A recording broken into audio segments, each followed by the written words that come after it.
Well, here we go. Yeah, again, it's a Wednesday, 7 p.m. in the evening. It can only mean one thing: Championship Rugby League with Craig Lingard. How are you, my old friend? You well? Very well, mate. Yourself? Yes, mate. It's a great jingle. It's a great jingle. Do you know what they should do at Sheffield? You know when you've done your team talk and you're just about to walk down the tunnel to go to your gantry, they should play that. Here comes Craig in his flip-flops and his hat. You know, that little jingle as you're going over. Tell you, that's what needs to happen next season. I need to speak to whoever does your tannoy. Get Craig's jingle playing. Happy days. No, good to see you, mate. Good to see you. We've got to start. Somebody who's bigger than the game, larger than life, Billy Boston, Sir Billy Boston, no less, passing away yesterday. I'm sure, like me, you were saddened and shocked to hear that news. Yeah, definitely. I think he's been under a little bit of ill health for a while now, hasn't he? But it's always sad and disappointing when you see people pass away, certain legends of the game as well, like Billy and the adopted Wigan, wasn't he, really, from Wales, from South Wales, coming up here, and I think for somebody to have the impacts not only on the sport but actually a location within the UK from miles from where he was born and brought up, it just speaks volume for the impact they had not only on the game but also the town of Wigan as well. Yeah, and people talk legend, but in the sport of rugby league, he was a first, wasn't he? On so many fronts, the first man of colour to be called up to the national side for that game down, to go down to Australia, New Zealand. The first rugby league night of the realm. Other than Brian Bevan, one of the greatest try scorer, the greatest try scorer on these shores in the game. I mean, and again, the youngsters, the amount of times that you're hearing Ryan Hall, Josh Charnley, they forget that this sport has been going for many, many years before that. And of course, many people are told of the folklore that was Brian Bevan at Warrington, and it's exactly the same with Billy Boston at Wigan. If people who had the privilege of watching Billy, those tales continue to this day. Yeah, they're doing it. I think it's always difficult to compare eras and people from different eras now, how they compare and contrast in different eras to what they played in. But you've got to go back to when Billy Boston played. The game were completely different, and let's say there were a lot more skullduggery and dark arts going on in the game then as well. So I think we look at the game now and we see how clean it is, and I guess disciplined in the majority of the game. But you go back to when people like Billy played, and with somebody with the reputation of Billy and how good he was, he would have had a target on his back, and people would have been going for him. And for him to still have the success that he did and the try scoring rate that he did as well is absolutely phenomenal. And I didn't actually realise until I read one of the stats yesterday how quickly it was that he represented Great Britain. Yeah, in Australia. Within 12 months from being a 19-year-old moving up from Cardiff, it were almost less than a year later that they were over in Australia representing Great Britain. Yeah, incredible, mate. Incredible. And let's be fair. I mean, we were talking about this open and honestly last night on Weekly.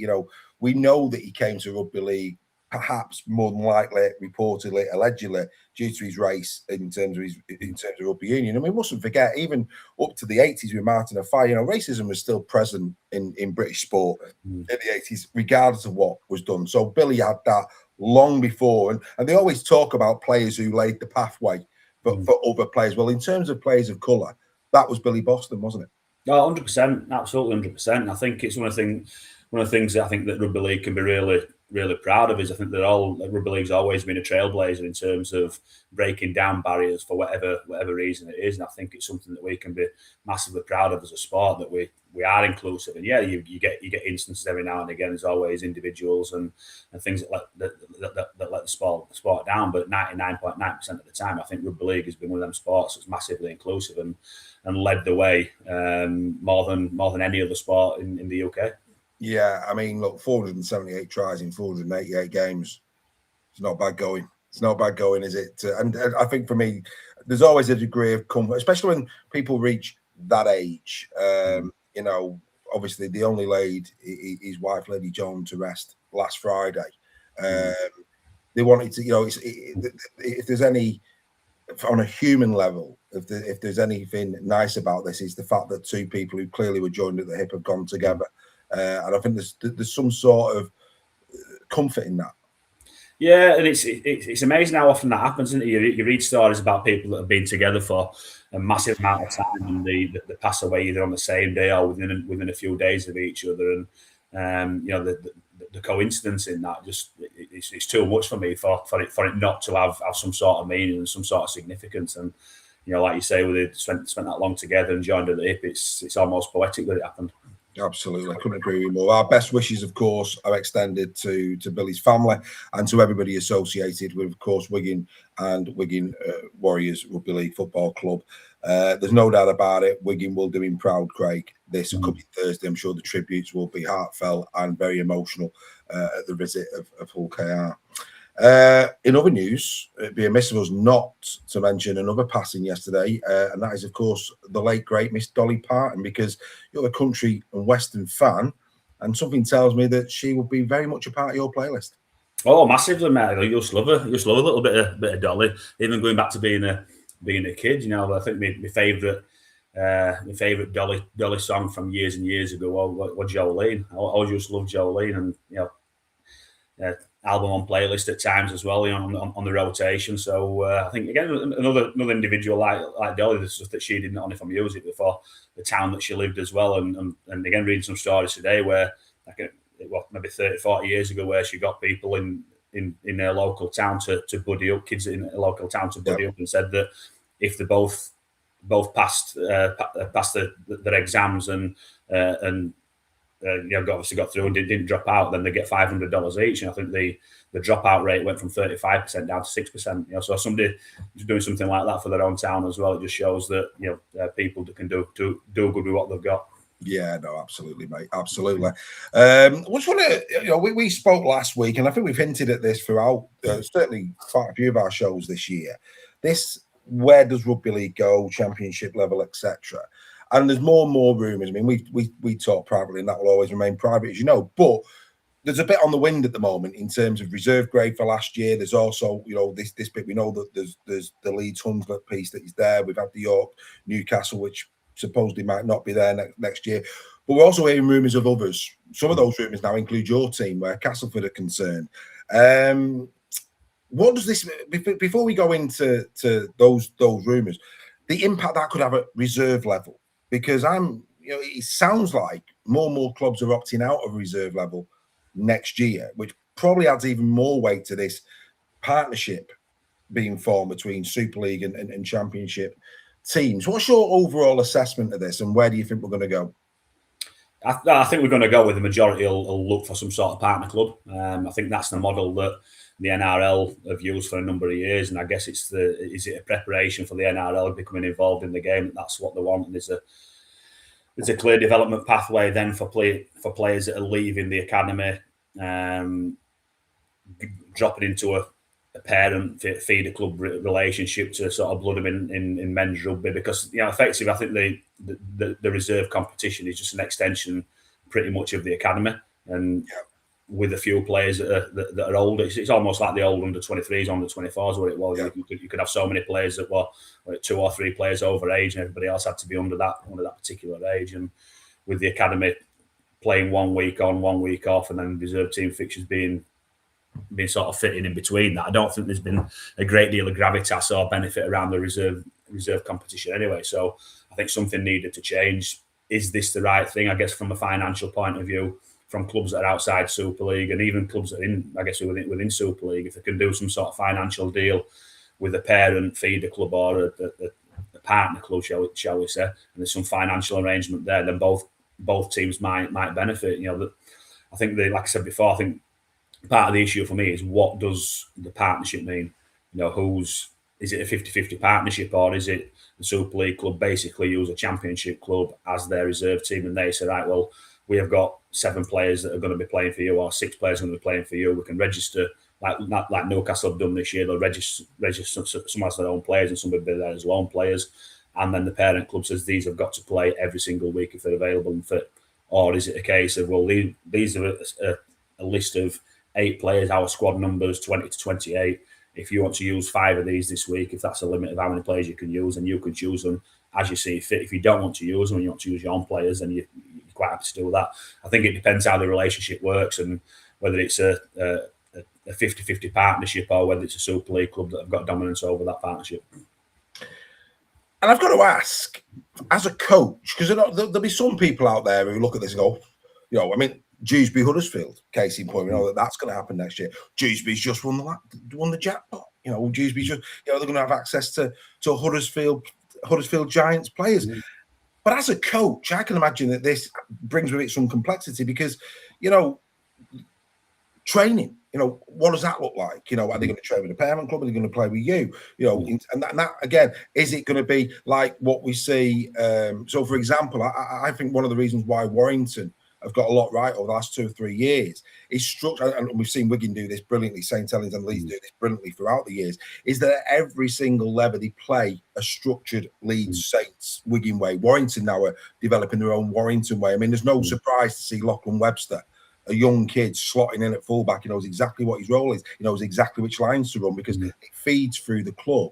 So do you see it getting that intricate with the championship teams where the DNA of the parent club is almost attempted to be matched by the championship club, so that as a coach, if you're suddenly told that, we've got X and Y, a centre and a second rower available, they know the system because the system's the same. So from a coaching perspective, you can just have that quick 5-10 minutes, say, right, look, it's exactly, talk us through what you've been doing in training this week.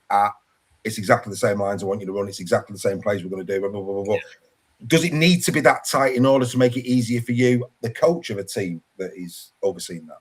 Well, again, that boils down to the relationship. I think it depends for you as a club. If you're going to be that partner club, how much autonomy do you want? Like I say, is it going to be a case of that? Say, for example, the Super League club says, "Look, well, these are the 5 players that we see developing, and more often than not, it'll be a pivots, it'll be a fullback, it'll be a halves, it'll be a 9s, maybe a 13s." They'll want them potentially playing in the same team together. So, like you said, when they drop back into their first team, their Super League team, they know the systems and know the individuals that they're playing with. So it all boils down to the relationship, and even further from that, it could boil down to staff as well. So if you've got a parent club or a partnership with a Super League club, does that Super League club want one of their coaches to drop down and coach the Championship club? So there's that direct relationship then between the players that are dropping down from the Super League club to the parent club in the Championship. There's a familiar face there. The transition's easier. That coach can then put the systems in place that the Super League club are playing. So it makes it that transition a lot easier. So like I said, it depends on what the old details around what that partnership is going to be between the Super League and the Championship club. Is it going to be as strict as that and as disciplined as that, or is it going to be a little bit loose where it'll say, right, you've got access to our players. If you want to use them, you can. If you don't want to use them, you don't need to. It all depends on each individual relationship. Is going to be unique, I guess. Fascinating. It's going to be really interesting, and we'll keep, I'll keep picking your brains in terms of as it unfolds, because again, these are the things that perhaps the fan in the terrace don't consider. It's going to be very interesting structurally, and also in, like I say, those training and how the drop down works, and then as you were talking there about, it's going to be pivot players that perhaps are the ones that are going to be a little bit more fluid. Straight away, my brain goes to Kai, who's one of your halfbacks. What does it mean for Kai? And the players will be thinking that way. In terms of if it looks as though certain players are with the parent club are the ones that they're looking to get championship level experience, etc. And I play in one of those positions. Again, it's going to be unless you think that player has got certain qualities that can be shifted, but then that affects another player. It's going to be a minefield, isn't it? It's going to be an absolute minefield for you as a coach, and man management is going to be very key trait for any coach at that level, isn't it? Oh, 100%. And I think that's one of the reasons why you're not seeing a lot of championship clubs doing a massive amount of business in terms of retentions and signing players. And there's a lot of players that are currently out of contract at the end of the year, and a lot of clubs aren't doing a massive amount of business unless that club has decided themselves that they aren't going to go in partnership with the Super League club, or they've had discussions with the Super League club, and the Super League club has said that they're not going to pick them as a partner club. So if they know they're going to be autonomous next year and going to be on their own, then they're the clubs that are doing the business at the minute. There's obviously discussions being had around Super League and around Championship with a number of clubs about potential relationships and what that might or might not look like. And these are the clubs that at the minute aren't doing a great deal of business because they want to know what the landscape of the land looks like. Yeah, we'll keep an eye on it. Well, let's get into some of the action from this. And we've got to start with your game. Of course, we ended last week's show with me absolutely pleading the fifth and saying, I'm not saying anything. But Doncaster did win 24 points to 18. But that said, a really tight ding-dong of a game. I mean, it was backwards and forwards. You went behind on, well, unfortunately, 4 occasions. On 3 of those occasions, you came back and squared the game. It could have gone any way, this. It was, as a local derby goes, the people were really entertained at this one, wasn't they? Yeah, I think they were. I think as a neutral, anybody who went to the game as a neutral would have really enjoyed the game. Like I said, for what a local derby is, you want that close contest, you want that passion, you want that desire to win and desire to defend and desire to score points for your team. And I think it was a great derby for the neutral. I think from our point of view, we were disappointed with a lot of elements of our game. And I think the last sort of 15 minutes of the game, we were camped on Doncaster's line. I think we were held up half a dozen times over the line as well. And they tried to slough it at the end, which would have potentially leveled the game for us. And we were just disappointed that we didn't get points on the board at that period of the game. But I thought Doncaster's goal line defence were absolutely phenomenal. The number of one-on-one tackles are made on their goal line. And that's what you need to win close games. You need, I've said before to our players a number of times, that goal line D's isn't always about being structurally right and being nice and neat and clinical with everything that you do. Sometimes it's being desperate. It's people putting the bodies on the line, last-ditch tackles, people defending out of position and doing everything that you need to do to prevent tries. And Doncaster did that for the last 15 minutes of the game. I thought defensively they were outstanding. I thought maybe a couple of times we went a little bit too direct too often. I thought we played through them a few times and we could have pulled the trigger around the back, but we played through again. And then some of the times when we did go wide, it was off a slow ruck or we'd been held up over the line, come back 10 metres, slow play the ball, then we'll have a wide shot on the back of that, which isn't the right time to go. So there's certainly things that we can pick up and learn from. But I think for us, it's another game against a top 6 side that we've not managed to get over the line. I think the last 5 times we've played against top 6 sides, we've lost all 5 games by a combined total of 19 points. So it's less than a try a game that we're losing these games by. And there's little details that matter in them games, and we're just not quite nailing that at the minute. But to do it, we've done it pretty tough against these top 6 sides. Well, we're having key people missing. Obviously Kai weren't playing as well at the weekend. Missed Alex Foster, so had to move Jack Butter to back row. So I thought we lost his impact in the middle as well. So it's pleasing in one respect that we can compete against these top 6 sides, but massively disappointing that we can't get over the line in some of these games. But now coming into knockout rugby at the end of the season, if we lose, the season's over. So we're hoping that by law of averages that something's got to change. Well, and you're right. I mean, it's muscle memory. I mean, equally, there have been many times this year where I've credited your goal line defence and your strong defence. So you've got the same qualities that are in your team as well. And I think the fact that you are so competitive against these upper, the upper echelon teams, the ones who are slightly above you in the league, it does bode well. And I was saying off the back of last Tuesday's game, Warrington against Hull KR, there was a lot of Warrington fans getting a little bit giddy over that. My take was, well, the only game that mattered this year, KR beat Warrington, which was of course the Challenge Cup. Yeah. And be careful what you wish for, because it could be that Warrington meet Hull KR in the first round of the playoffs. And if they beat Warrington in that, well, the 4 points counted for nothing. So it's all about it could be the same for Sheffield. If you turn Donny or a team like this over in the playoffs, ultimately that was the only game that counted. Let's stay positive, Mr. Lingard. Let's stay positive. Yeah, no, mate, we are. We're just frustrated a little bit as a group that we know that we've got the quality in the changing rooms to get these games won. It's just frustrating that we're not managing to knock them off. But we're confident.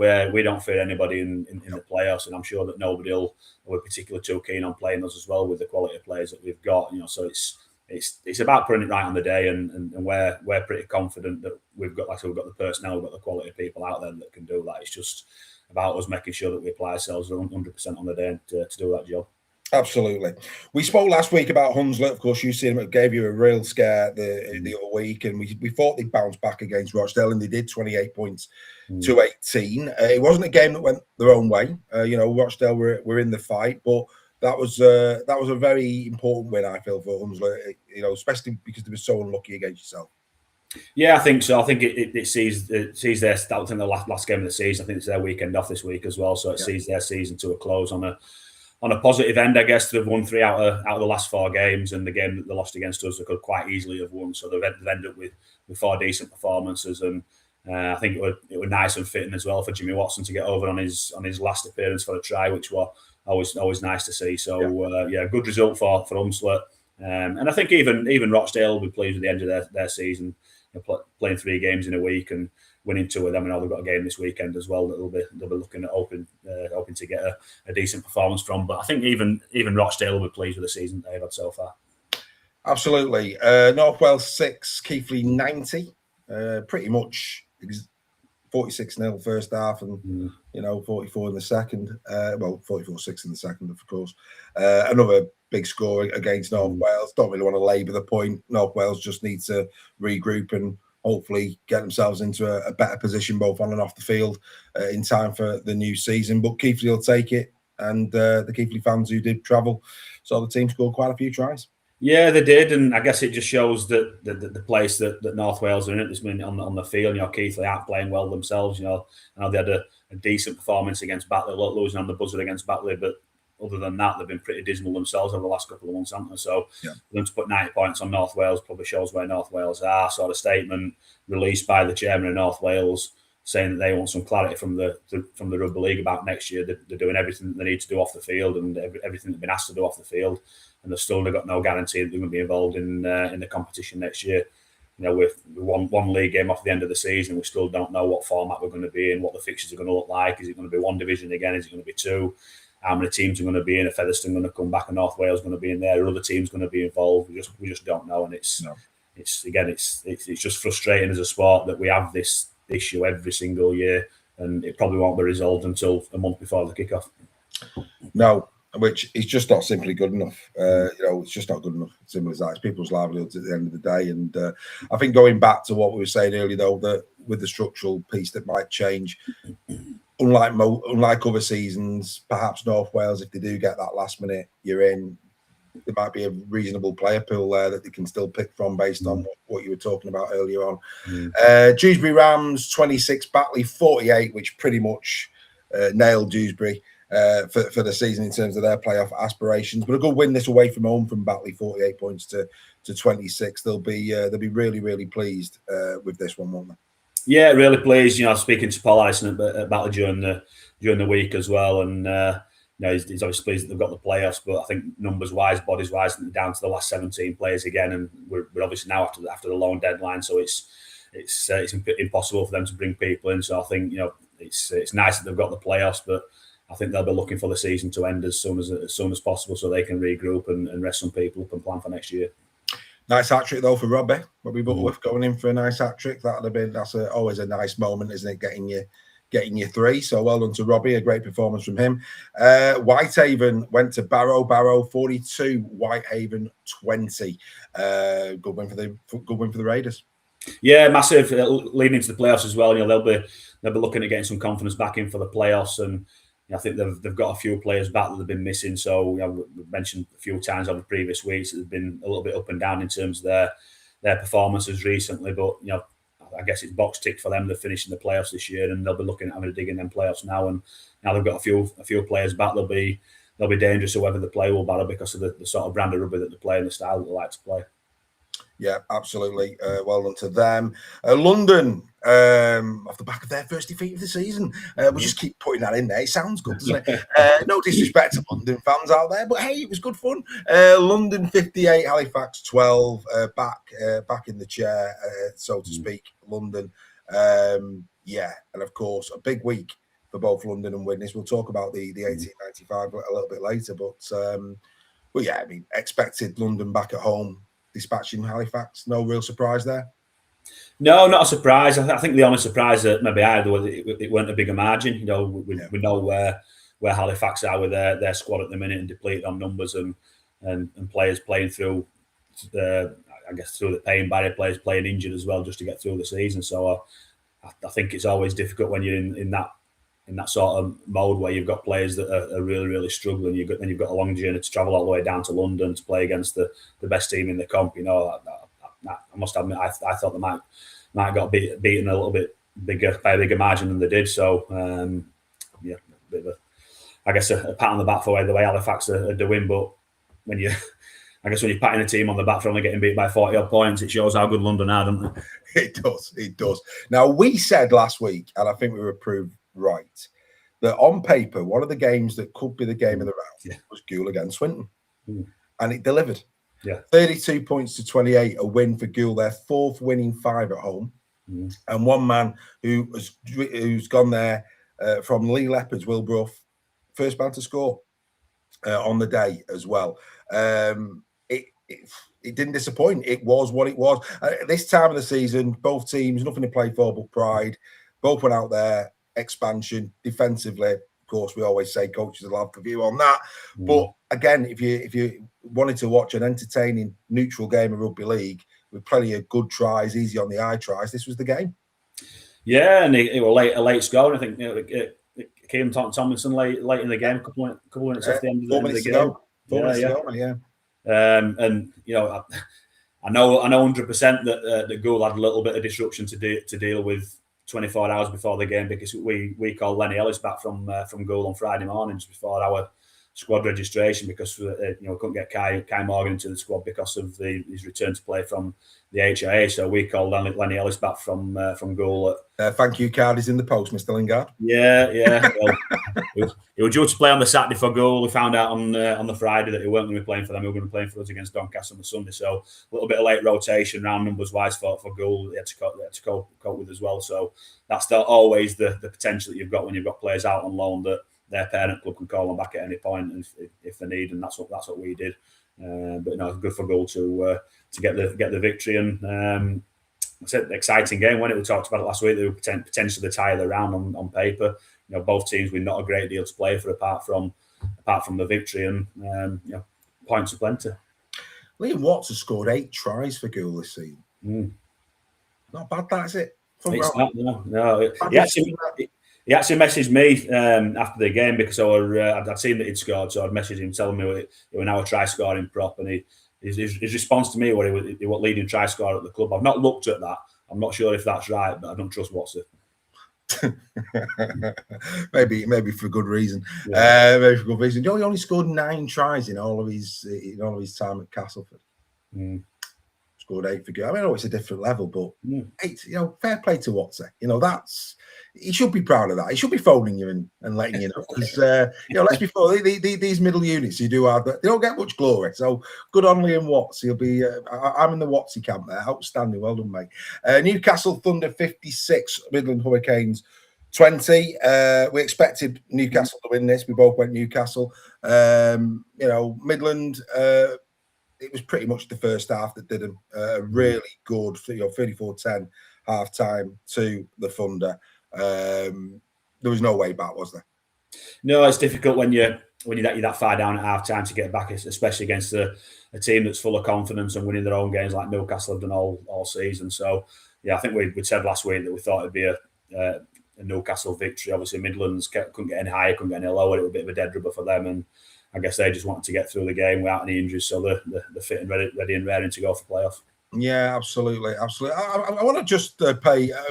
We're getting to that end of the season where we're going to be getting end of season dinners. Or I don't know if that happens at the Championship. Do you have an end of season dinner, Craig? I've never been to one. I think they do. Historically, they do that. And you know what? The year that I got the Championship Coach of the Year, it was COVID, so it were all locked down. So shocking. They basically just brought trophy to Batley and just put it on a table for me, and that was it. So, but it was a nice table. That was probably the only year that I'd got an invite to any sort of dinner, and it was locked down. It was COVID. So yeah, so it's a proper. Even the table was chipped. Outstanding. Yeah. I love it. Absolutely love it. That's funny. In terms of players, Jordan Lipp, I think he's had a real steady away season for Newcastle. Do you know what, mate? I've not really seen a huge amount of him, because when we've not played Newcastle this year, and a lot of the teams that we've played, they've not played Newcastle previous to us playing them. So I'll sort of preview previous 2 or 3 games of the team that we're playing, and I've not really come across Newcastle a massive amount this year. I think the only Newcastle game that I've watched for the full 80 minutes this year is the 1895 semi-final against Widnes. Right. So it's difficult really for me to comment on any of his performance because I've not seen a huge amount of him. Fair play. King Money Yawa as well. I think he's thrown himself at it for Newcastle this year as well. I've been surprised at times he hasn't been recalled back to York when they've been struggling with middle units. The King, for me, perhaps arguably one of the best names in rugby league. Money Yawa is a beauty. And on the other side, on Midland side, and of course they've still got skin in the game as both of these two teams have. Matty Crimes. What a season! 20 tries in 26 appearances this year. That we were just talking about try ratios. He's no Billy Boston, and he wouldn't forgive me for saying that. But if you're scoring that level to that appearances, you're doing a lot right, aren't you? No, you are, yeah. And it just shows the sort of season that Midlands have had, the points that they've scored, and the victories that they've had. That when you get a winger that's scoring as many tries as he's done, it shows that they're playing a decent brand of rugby. They're moving the ball about and picking teams off on an edge. And he's always been good at finishing tries in the corners, Matty as well. And he's done that. He's done that this season. I've said 20 tries in a season. It's not an easy task to get to. So it's massive congratulations to him. Absolutely. Widnes dispatched Workington 40 points to 12. Good win. Needed that after a tight one the week before. And a part of me really pleased, a young lad that I know well from his reserve and academy days at Warrington, young Frank Sargent, who went to Widnes this year, bagging a hat-trick. Many congratulations to Frank. A very, very solid win for Widnes and in what it will be a very important week for them. Yeah, I think that victory just cemented their place in the playoffs, didn't it? So they'll be really, really pleased with that. And I think Frank Sargent scored 9 tries in 4 games, I think, this year for Widnes. So 9 tries in 5 games. Yeah. Obviously, watching a bit of Widnes with us prepping them this week is very, very good out of backfield. He's elusive. He's not the biggest kid in terms of height, but he's got a lot of strength about him. Low centre of gravity. He's difficult to put down from a return kick in open field play, so he's certainly a threat coming out of backfield. Very evasive, very, very evasive. Got a good turn of pace as well. He's a handful. And I will say that his first try at the weekend there was a knock on. So I'll let you tell him. That might wind him up. You might want to tell him that at full time and not. I'm only joking. But no, great win for Widnes. This was interesting. So the great Oldham. You couldn't write it, could you? Rugby league is this, mate, and it's rugby league. The great Oldham that dispatched London for the first time. Salford come to town, local derby, and everybody's thinking, no problem. And it's a 36-28 win. It's still a win. You take the win, but well done, Salford. No doubt about it. I don't think anybody would have thought perhaps it was going to be that close other than Salford, but well done, Salford. Again, another example of where Salford currently are at. Yeah, definitely. I think Brad Day scored in the last minute as well, didn't he? So I think it was 30-28 up until Brad Day scoring right on the buzzer. So a lot closer than the scoreline suggested, and it was still a close game suggested by the scoreline. So good performance. Salford have got that about them this year. They're one of them teams that they can challenge. They've got a lot of quality in there. They've got a lot of young kids that are coming through, making a name for themselves in the game. A lot of energy about them, and they play some decent stuff as well. So they've got the potential to challenge and threaten people of Salford. And was it a little bit of a come down from Oldham after putting everything in the week before? You don't want to say that and take away any credit from Salford for the way that they perform. But that's just rugby league. It just shows that one week you can be kings of the world. The week after, if you're not on it, then you can potentially get beat. So I think from Oldham's point of view, they'll see that as a massive bonus that they've managed to follow up the London victory with another victory against Salford, albeit hard fought. So I think they'll take that. If you're going to give them 4 points out of the last 2 games, they're taking it straight away. Yeah, absolutely. Couldn't agree with you more. So in terms of the league table, then let's go from some places are absolutely secured. We know that London will finish top. It's still on in terms of Newcastle and Oldham. They're level on points at 40 apiece, second and third. So only those two positions can change because, of course, Doncaster are 4 points back. So it's either Newcastle or Oldham that are going to finish in second spot. Oldham go to Rochdale this week, which you would expect a win. And Newcastle go to Dewsbury. So we'll get into predictions in a minute. That could stay the same. Then, of course, there's Doncaster with Widnes and Barrow just behind them on 34. So again, these three positions as well are fluid at this moment in time. Widnes are playing yourselves. We'll get into their squad in a moment, of course, that you've got, you've had a view of before the game. So based on that, I'm going to put my neck on the line and saying the biggest challenge to Doncaster here is potentially Barrow. It can't be Barrow. Barrow finish. So I think that probably stays as it is. That probably stays as it is. We know that you're going to finish in 7th, and then Batley and Whitehaven again. Those two positions, it'll be one or the other there, which is good because there's still things to play for this week in the championship, and I think that's where I'm going with this. It's not done and dusted. Final league positions, a few are nailed in. We know London are finishing where they're finishing. We know that you're finishing where you're finishing, but with the exception of that, and probably Donny, Widnes, and now Barrow, there is certainly a battle for 2nd, and there's certainly a battle for 8th. 9th. Sorry, that we're looking at here. So that's good. So Widnes, they come to you this coming Thursday in this rearranged fixture.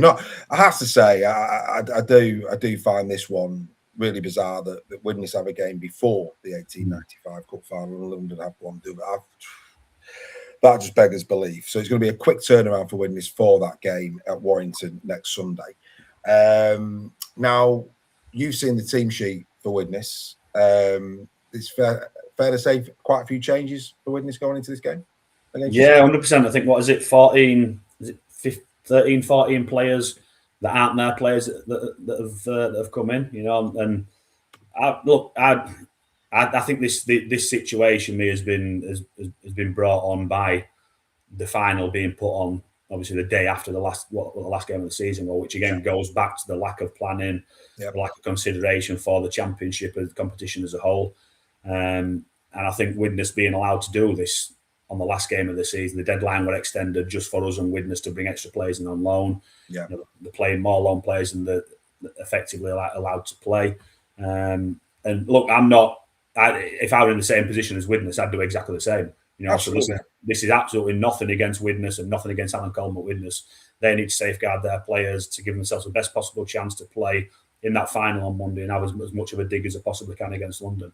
I would have 100% done exactly the same if I could have done that and I were in that situation. But this shouldn't be happening in a competition in the last game of the season where a team's allowed to bring so many players in and play. The game's a dead rubber. It's not really going to impact on us. It's not really going to impact on Widnes on their position. I don't think it matters a massive amount. No. But it shouldn't be allowed to happen. And this has all been brought on because of the lack of organisation in and around the 1895 Cup final. And then when they do organise it, they play it on the Monday after the last game of the season, knowing full well that 4 teams are going to have to be impacted and you're going to have to play a midweek game. So obviously Widnes wanted it to be played earlier than it was, which would have meant we'd have had to play Sunday, Wednesday, Sunday. We said we didn't want to do that for the protection of the well-being of our players. So we said that the best option for both teams, for us, and the availability of our ground, because now the football season started as well, would be to play on the Sunday and then play on the Thursday, which would then give Widnes a 4-day turnaround for the final. And that's where we found ourselves. And I just think it's a situation that could and should have been avoided, and we shouldn't even be sat here talking about this. No, we shouldn't. And I think on that basis, maybe you go into that playoff series with a win under your belt. I can say that. I know you won't rub the lamp, but I'll rub it for you. I think Sheffield probably come out of that on Thursday with 2 points, and we'll go into that playoff series with a win under their belts. Right. We then go to Dewsbury against Newcastle. Look, the league table would suggest that Newcastle come out of this and get the win that would secure them 2nd spot. But I'll also just jump forward here, if I may, to Doncaster, because Doncaster are playing Goole away. Sorry, not Doncaster, Oldham. Forget Doncaster. Where am I going? Going Oldham, Rochdale. Oldham at Rochdale. Now, these two teams for me, it's in their hands in terms of the wins, and there is. But Newcastle for me have got, I would say, that the tougher of those two games. That'd be my view. Don't know if you'd agree with that, but that's where I see it. They need to get the job done. I'm sure they will, But there's a glimmer of hope there for Oldham. But I think that second and third stays it is. I don't think there's a glimmer of hope, mate. I really don't. I think.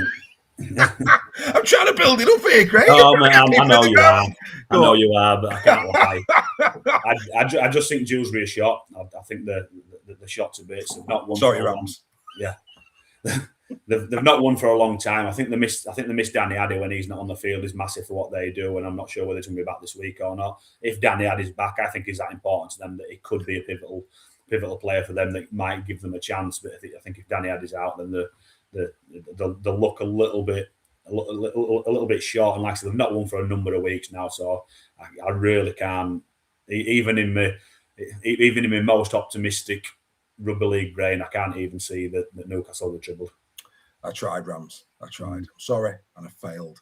But I'll tell you who's not going to die wondering, and I'll tell you who's not going to be an easy task, and that is Gould for Doncaster. You know, we've seen this with Gould, and they're at home, so they're going for 5 wins in the last 6 at home. This is a tough final fixture for Doncaster, and one which I think is good for them in the fact that I think Gould will give it a real good shot, and again we'll just keep them honest going into the playoffs, Doncaster. Yeah, I think so. Speaking to Richard Orne at the weekend, I think they've apart from maybe tighter squads, I think they're going to be full strength between now and the end of the season. So, whether he plays a similar team to what he did against us at the weekend, or whether he rotates around and brings some players back in who are just returning from injuries to get them some game time in before the playoffs, I'm not sure. But you look at Doncaster's squad and whatever 17 they put out there, it's a very, very strong 17. So, yeah, it might be a slightly more difficult game for them, but I can't see any other victory apart from a Doncaster victory. No. Midland Hurricanes take on North Wales. We'll just call that Midland. Yeah. And we'll just move on. Yeah. And that's no disrespect, but it will be a Midland win. We know that. Batley Bulldogs taking on Salford. This has got, again, you talk about honesty. Again, Salford will want to end what has been arguably a better than expected season. I think most Salford fans will concede that, with a win for their fans. And do you know what? I wouldn't bet against it, mate. No, I don't think I would either. I think if they turn up and play like they did against Oldham, they said earlier on, I think Batley are struggling numbers-wise. I think they lost a couple more injuries at the weekend by all accounts, and they're down to the last 17, potentially 18 bodies. They're really struggling to get people on the field. So I think at the stage of the season that it is as well, I think Brad Dwyer could have a massive impact on this game, as he always does. But particularly this stage of the season, if the ground's firm as well, and Batley got some tired bodies, he's got obviously the skill and the experience to exploit that. So it could potentially be a Salford victory, this one. Yeah, no, I'd have to agree. Halifax take on Keighley. Again, could be an entertaining fixture, this, for those who are in attendance. Which way do you see it going? Good question. It's obviously a massive local derby for the supporters of these two clubs. I know from my time at Keighley how important playing against Halifax was, and trying to get a result against Halifax was. And I guess for the first time in a number of years, this might be a realistic proposal or chance for them to get a victory over Halifax. Yeah, I'm gonna go with Halifax on this one, but I think it has got the potential to be a very, very close game. Depends on how Keighley turn up. I know they've not been great recently, but the victory last week against North Wales and the good performance the week before against Batley might show that they're building a little bit of confidence to come and challenge Halifax. But I think potentially, depending on what squad or what team Halifax get out there, I think they might have just a little bit too much quality in the 13 on the park just to get this victory. Yeah, and the season Halifax have had as well. It'd be a nice thing for their fans to see the team win on the final game of the season, and go and have the winter with a little bit of hope in the heart. So yeah, sentimentally in terms of what that club's gone through, and certainly their fans, more importantly, have gone through this year, be a nice finish for them if they was to get the job done. I think Oldham take on Rochdale and get that win. Would you agree? Yeah, no. Yeah. And then we've got Whitehaven Workington, the Cumbrian derby, to finish off the season, which is a nice thing as well. And again, that word momentum and building for the playoffs. You back Whitehaven, they've snuck in there. They could actually finish a place higher. We've just said a few moments ago, Salford could easily give Batley a game.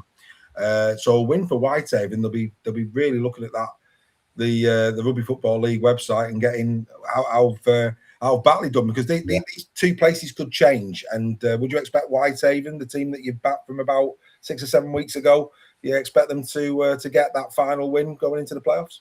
Yeah, I think so. I think they're just playing more consistently well than what Workington are at the minute. And Workington coming off the back of a defeat over at Widnes. I've obviously watched that game. Widnes were very good in that game as well. But I just think the way that Whitehaven are playing confidence-wise over the last sort of 10, 11 games that they've played, it probably just gives them the upper hand. And with them having the potential of being able to get a one position high, getting into 9th as well, that for me gives them that little bit more of an incentive to try and get the victory. And as you said, it's nice for me that the last game of the season, last league game of the season, it's got two very, very close ties that could determine who finishes 9th, who finishes 10th.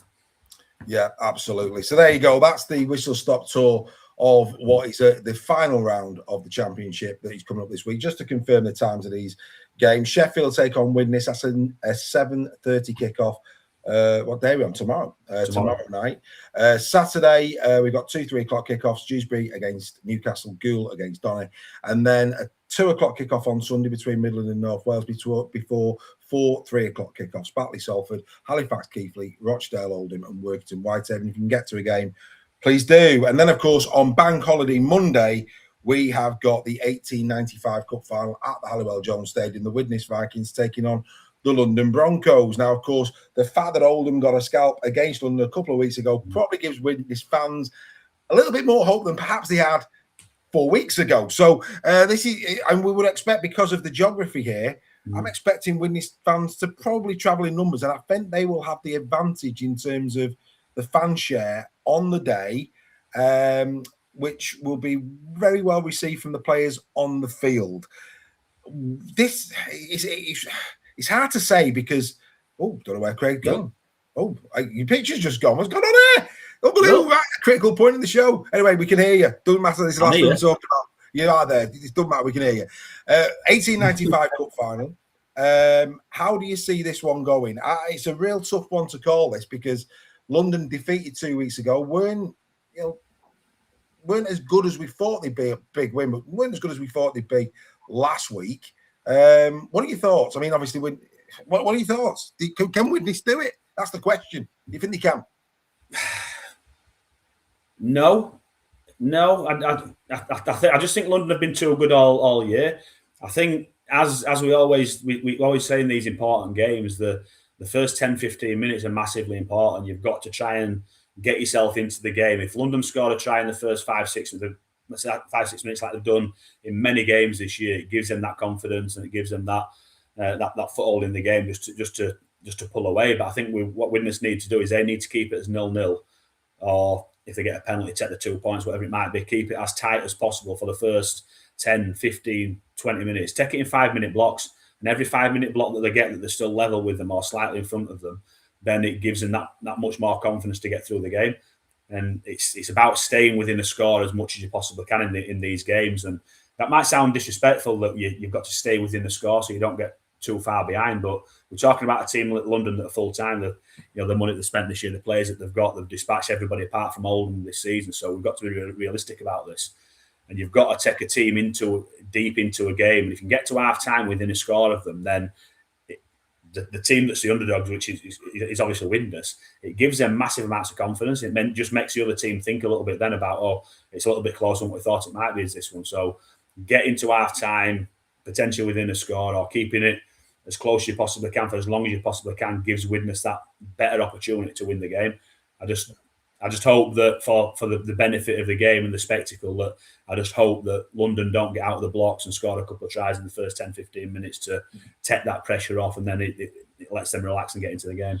Yeah, you want a final to have narrative. I mean, that's the worst thing possible, isn't it? The game blows out. I mean, in an ideal world, you'd want Widnes to get off to a flyer, and that'd make it really interesting. If Widnes could get a couple of scores ahead, all of a sudden it could get very, very interesting indeed. Really looking forward to that one. 1895 Cup final, this coming Bank Holiday Monday at the Halliwell Jones Stadium. Widnes against the London Broncos. We'll unpack that for you next week. Before we go, a couple of final bits. And of course, would you like to come to the grand final, the Super League grand final with Super League Raw? We have got a competition that is currently live on our website that you could come to this game with Super League Raw for only £2 entry. That's right, a £2 entry, 2 tickets worth a face value of well over £85. So what an opportunity this is for someone to pick up two tickets for only £2. You can have an entry for £2, or you can have 5 entries for £5. And there's not one pair of tickets up for grabs, there's 2 pairs of tickets up for grabs with this competition. It will be the prize draw will be live on air on Super League Raw Weekly 2 weeks before the grand final. So if you're interested in that, then get over to superleagueraw.com where you will get that, or if you wish, you can just scan that QR code and it will take you there immediately. So there you go, great competition. Hopefully you can enter that one. Before we go, just a quick one, Craig, and I'm sure like me it was heartwarming for you to see what South Sydney Rabbitohs and the NRL are doing for Jai Arrow down in the Southern Hemisphere. This is where, you know, for what, again, rugby league, you said we get so many things right in rugby league, and this is another thing that we've done right. An extra substitute has been granted to South Sydney Rabbitohs for Jai Arrow for the last 2 games of the season, so that he can get to 100 appearances for South Sydney. He will come on at some point during the game, so he can get that. I think there won't be a dry eye in the house, and it's a fitting way for him to conclude his rugby league career.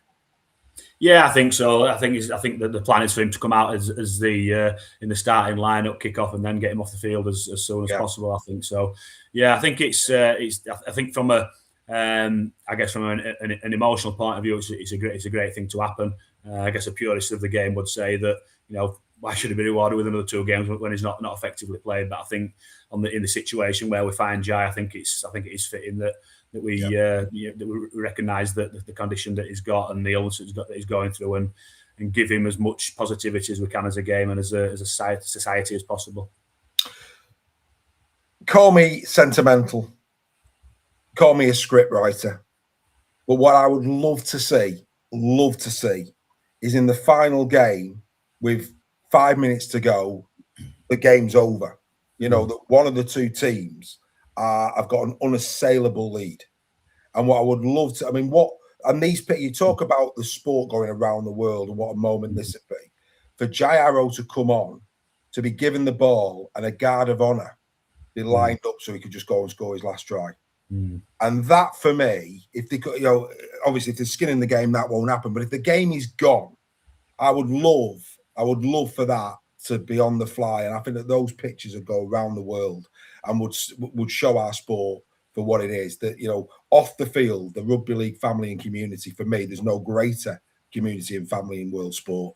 And I think that just would be incredible. Maybe I'm, I don't know. You know me, you've been around me long enough, you know. But could you imagine? Just place yourself in that moment, Craig. What a moment that would be for the sport. Oh, yeah, it would. Yeah, like I say, as a script writer in a blockbuster movie, it'd be how you finish the film, isn't it? But you know, whether it'll happen or not, it'd be nice if it could. But it needs a lot of things to go the right way for that to happen. We've done all of these shows this year, and it's this show. We're the last show. We're getting on to that for this year, but that's where your camera goes. Unbelievable. I've no idea what's going on here. I don't. It doesn't matter, because we're ending the show. It doesn't matter, but we will be back with Craig in person, in pictures. He is there, I promise you. It's like Boots and all back in the day, and on the phone we have Craig Lingard. But anyway, no, Craig will be back next week. We hope you enjoy your Championship Rugby League. The very, very best of luck to both of the 1895 finalists, and we'll be back same time, same place next Wednesday, 7 p.m. because it wouldn't be the same, would it, without a bit of Championship Rugby League with Craig on a Wednesday night. From both of us to you, bye for now.